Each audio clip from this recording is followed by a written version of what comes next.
Welcome to Paddock and Tech Podcast.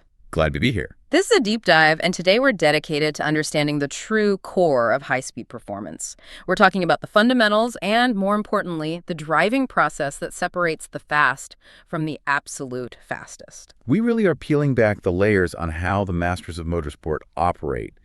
This isn't your basic driver's ed. No, not at all. We're unpacking the invisible systems, the mental architecture that turns a driver who's just competent into an expert who can nail that process lap after lap right at the limit of adhesion. Exactly. And when you watch the best in the world, it all looks so deceptively simple. But the truth is, their brains are processing data faster than a supercomputer.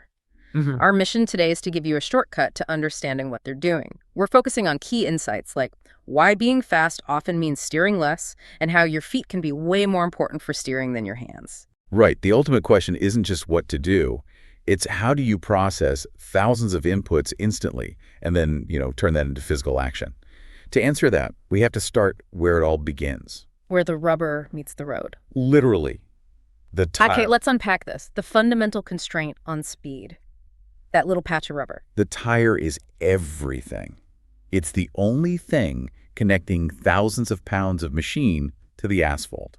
Every force braking, cornering, acceleration, it all go through those four tiny patches. And the inescapable truth is a tire can only give 100%. That's its limit. That's its absolute limit.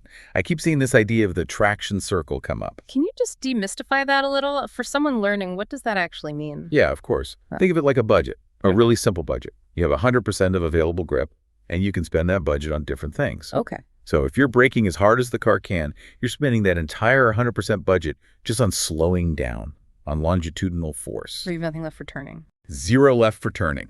If you try to do both at their maximum, you've gone over budget. You slide. So the real secret to going fast isn't just hitting that 100% limit in one direction.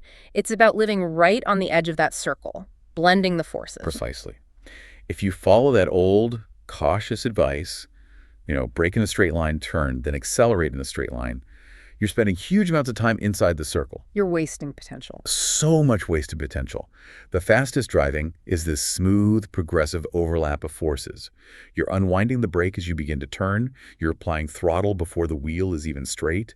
It's a seamless dance. And that dance ties directly into geometry, right? To maximize speed, you have to maximize the arc you're following. Absolutely. The physics are they're crystal clear. Speed in a corner is a function of the g-force you can pull, divided by the radius of the corner. So the fundamental rule is simple. Bigger radius, wider arc, higher potential speed. Which explains why you see drivers using every single millimeter of the track. It's not just for style points. It's a mathematical gain. It is not optional. It is absolutely necessary. If you get to the exit of a corner and your outside tires are not, at the very least, nibbling the curb or hanging off the edge of the asphalt, You've left speed on the table. you have mathematically guaranteed that you are slower than you could have been. Every inch you don't use shrinks your radius. It slows you down. But the line isn't static then. The strategy has to change based on what comes after the corner. And that's the real strategic layer. That's the chess match. Not all corners are created equal. Right. The most important corner on any track is always the fastest one that leads onto the longest straight, period. In that situation, everything, your braking, your entry, your mid-corner speed, it's all tailored to optimize one single thing. Exit speed. Exit speed. And optimizing for exit speed means you have to take a late apex? Correct. You aim for the apex, that point closest to the inside curb, maybe 2/3 of the way through the turn, not at the geometric middle. Why, though? What does that do? Because that late apex lets you straighten the steering wheel much, much sooner. And that means you can get on the throttle earlier and more aggressively, maximizing your speed all the way down that long straight where you gain the most time. So you're sacrificing a little bit in one place to gain a lot somewhere else? It's all about compromise. Sometimes you have to compromise one corner completely, take an early apex, just to set yourself up for the next one, if that's the one that leads onto the big straight. That transition from braking to turning, that brings us perfectly into the next phase, advanced control. This idea of steering with your feet sounds, frankly, impossible at first. It sounds counterintuitive, but it's the absolute essence of high-performance driving. It's all about managing weight transfer. Okay. Driving fast means you're constantly influencing where your grip is. More vertical load on a tire means more grip. So fast drivers use their feet, the throttle, and the brake to dynamically move weight around the car. So when I slam on the brakes, the car pitches forward. That shift in mass loads up the front tires, gives them more grip, but it also lightens the rears. Exactly. Yeah. And when you lighten the rear tires, what happens? Oversteer. The back end wants to rotate. Right. And a truly fast driver doesn't see that as a bad thing. They see it as a tool. They use that weight transfer to help rotate the car, to help it turn without just cranking in more steering angle and scrubbing off speed. And the most critical tool for managing that on corner entry is trail braking. Trail braking is. It's non-negotiable for maximum speed. You're keeping a little bit of brake pressure on as you start to turn in. And what does that do for you? Two vital things. First, it keeps that nose loaded, keeps the front tires biting for a sharp turn in. And second, maybe more importantly, it lets you get back to the throttle much earlier than if you just jumped off the brakes completely. I found something fascinating about that. It's not just when you brake, but the timing and the rate of releasing the brakes that can have a bigger effect on your lap time. Why is the release so critical? That is a fundamental speed secret. It's all about stability. The release has to be incredibly smooth, progressive, just fading out to nothing. If you're aggressive and you just snap your foot off the brake pedal, you abruptly unload that front axle. The suspension just bounces back up. Violently. And it unsettles the car, usually right in the middle of the corner when you need stability the most. Then you need a big correction and you've lost time. When you describe that kind of finesse, it really clarifies why the steering wheel almost becomes secondary. If your feet are managing the car's rotation, what are your hands even doing? In many ways, they're just guiding the car. The fastest drivers know the steering wheel is mainly there to start the turn and make tiny corrections. They're really steering with their feet. At the absolute limit, every single degree you turn that steering wheel. It's a brake. It is a brake. It's scrubbing speed. Wow. So the fastest drivers are the ones who can make the car turn with the least amount of steering input possible. Exactly right. It takes incredible discipline. You see them with their hands at 9 and 3 o'clock, making these slow, deliberate inputs. Slow hands, fast car. It minimizes that scrub. And this whole idea is just amplified by modern techniques like left foot braking. For anyone who isn't familiar, why is that such a huge advantage? Well, in a modern race car, think F1, IndyCar. You've got paddle shifters. There's no clutch pedal needed while you're driving. So your left foot is free. Your left foot is free to just sit on the brake pedal. It completely eliminates the time it takes to move your right foot from the throttle over to the brake. Which at 200 miles an hour is a lot of distance. It's a huge distance. It makes the transition instant. You can even blend the throttle and brake at the same time to really stabilize the car on entry. It's a mandatory technique to win at that level. That's a fantastic summary of the physical side. Let's shift gears now from the car's physics to, I guess, the mental physics.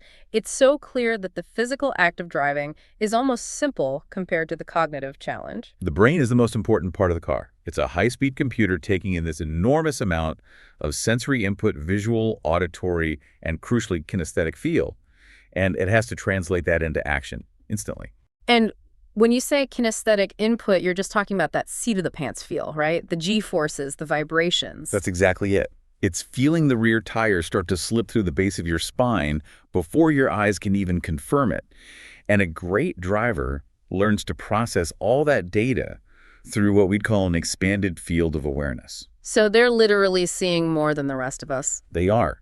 I mean, an amateur driver might see 3 reference points for a corner, turn in, apex, exit. The basics? The basics. The best drivers, they're using dozens. Maybe unconsciously. They're tracking a patch of different colored asphalt, a grandstand in the distance, a shadow. This huge library of references lets them recognize an error milliseconds before it happens and make a tiny correction. And there's a specific visual technique too, right? Especially when braking from high speed. Where should your eyes actually be? This is one of the hardest things to master. You cannot fixate on your braking marker. But that's what you're aiming for. It's what you start with. But your focus has to immediately shift. You look through the corner toward your intended exit. If you stare at where you start braking, your brain panics and you overslow the car every time. By looking at the exit, you're programming your brain for the right entry speed and the right line. And to make all of this automatic, to bypass the conscious brain, that's where visualization or mental actualization becomes this ultimate secret weapon. It has to be full sensory actualization. Right. You can't just see the perfect lap in your mind. You have to feel the G-forces pushing you into the seat. You have to hear the engine note change, feel the pressure coming off the brake pedal. Because the brain can't tell the difference. The brain cannot distinguish between a real event and one that's vividly imagined. You're literally writing new code. You're developing these mental programs, like the one you use to walk, that allow you to drive at unconscious competence. So you can execute everything automatically, which frees up your conscious mind for strategy. For strategy, for traffic, for dealing with problems. Okay. Exactly. But to get to that point, you have to completely change your definition of comfort. You absolutely have to. You must adopt a mindset of being comfortable being uncomfortable. Driving at the limit should feel terrifying. It's not smooth and calm. No. It should feel like you are constantly on the verge of a slide, on the verge of a crash. It's a series of near misses that you're constantly catching. Because if the car feels perfectly tidy and settled, you are guaranteed to be slow.